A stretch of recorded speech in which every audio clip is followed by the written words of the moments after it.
ഒരാൾ 6000 രൂപയ്ക്ക് വാങ്ങിയ ഒരു മൊബൈൽ ഫോൺ 4200 രൂപയ്ക്ക് വിറ്റു. നഷ്ടശതമാനം എത്ര?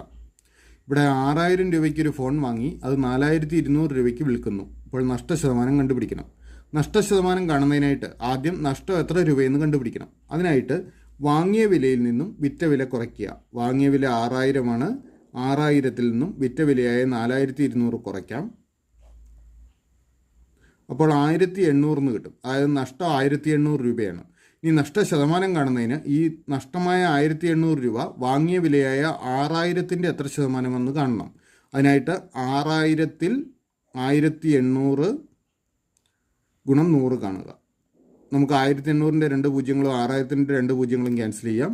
ഇനി 100-ൻ്റെ ഒരു പൂജ്യവും 60-ൻ്റെ ഒരു പൂജ്യവും ക്യാൻസൽ ചെയ്യാം. 18-നെ 6 കൊണ്ട് ഹരിക്കാം. അപ്പോൾ 3 എന്ന് കിട്ടും. 3 ഗുണം 10 30. അപ്പോൾ നഷ്ടം 30%.